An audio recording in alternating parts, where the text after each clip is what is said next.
What's up? Alright, we're back at DA Fab with Bora today and his purple Integra. Putting it on the dyno before streetcar takeover. What are we doing today? What's the goal?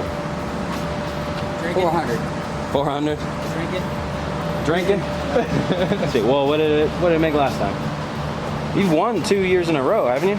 In what class, though? Front-wheel drive, but I don't think they have front-wheel drive this year. Yeah, but how did you win front-wheel drive previously? Pure luck. Or all the other people had with the fast front-wheel drives.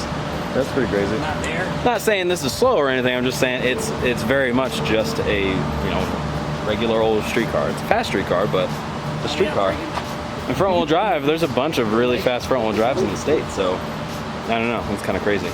So yeah, 2 years in a row. I guess they may not have it this year, unfortunately, but well, so if they don't have the front-wheel drive dig class, then what are you gonna do? Just roll? King of the bakery.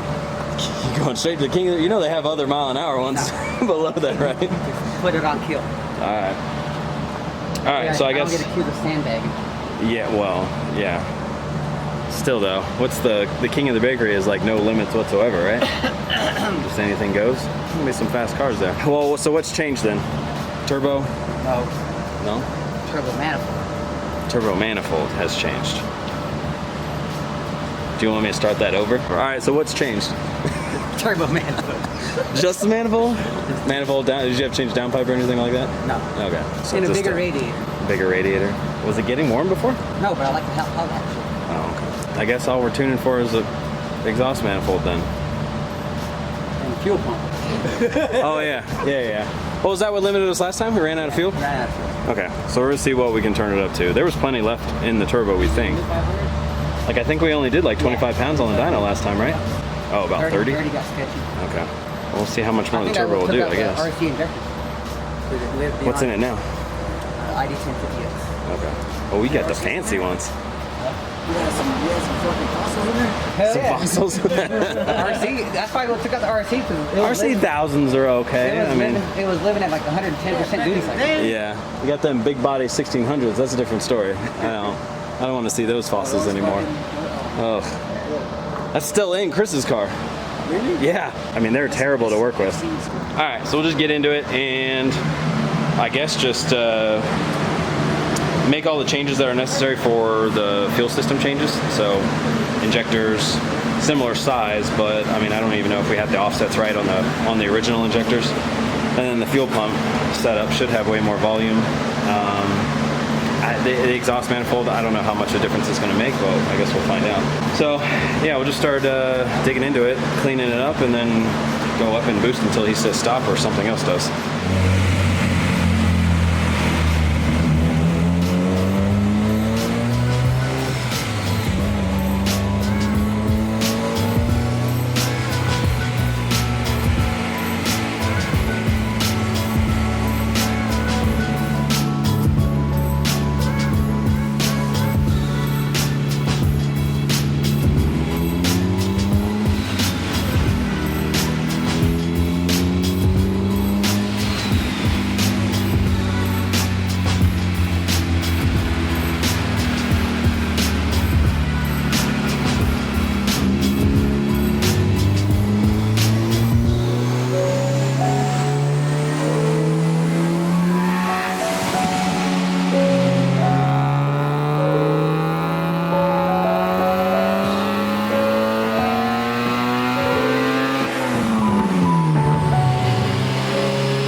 A bunch of pulls that we were just doing to clean up. We went through low cam, made sure the fuel was good on low cam. Then we put high cam engaged really, really early, cleaned that up, and then where they crossed is where we put the VTEC engagement. Started going up in boost and cleaned all of that up as we went.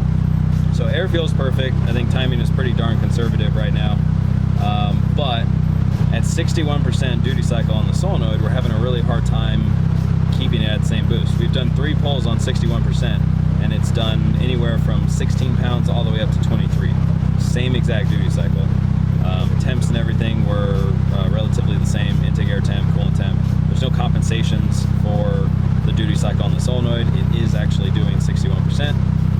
actually sure what's going on with that.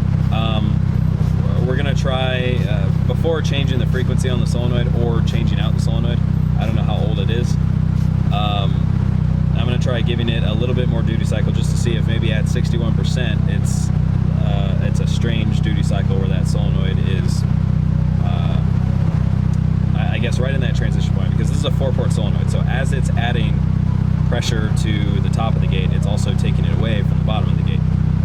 So you always end up with a sweet spot with these 4-port solenoids, where small duty cycle increments make pretty big changes in boost. But I've never seen that big of a swing before on the same exact duty cycle, so I don't know. And we've been dynoing it with the hood closed because we wanted to simulate worst case scenario as far as heat under there. So maybe the solenoid is just taking a crap and it's giving us variable performance. But we're gonna try it on 63% duty cycle and see what boost it yields. Last time we had the cut at 25 and it hit it, so this might go a little bit too high. I'm gonna put the boost cut down to about 28. The highest we've seen so far is about 23.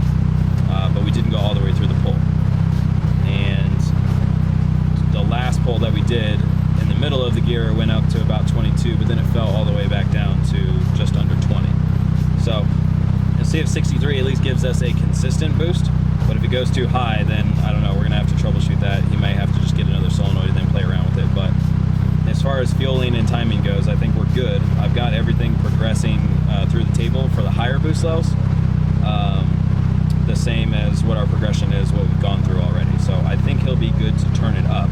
What we'll do is just give all those higher fuel cells a little bit of, we'll be on the safe side. So we'll give it a little bit more than we think it'll actually need, just for him to be safe when he goes out there and starts romping on it by himself. He's capable of making small changes. So, if it's a little bit fat in those upper cells, if he starts using them, then he can go ahead and trim that down a little bit. But we want to start safe. Because if he goes out there and he expects 20 pounds and it does 28 pounds, we want to make sure that those cells are at least safe to get him through the pull, because he's not going to be able to see that until the end.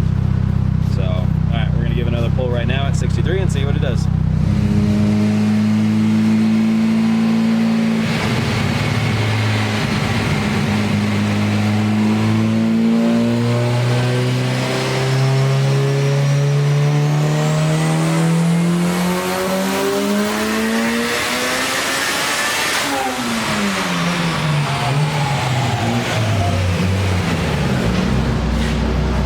Okay.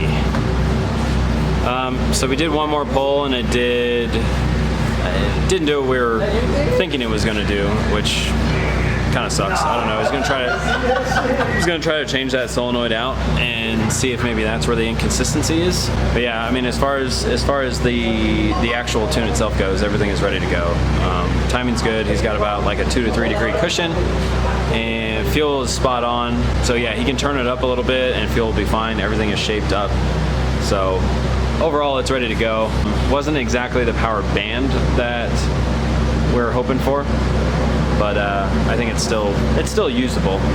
I think he was just expecting a little bit more. But fuel system wise though, everything was good. So at the same exact power that it made previously, where it was maxed out at 100% for probably like 2 or 3 seconds out of the pull, it's now at 80%.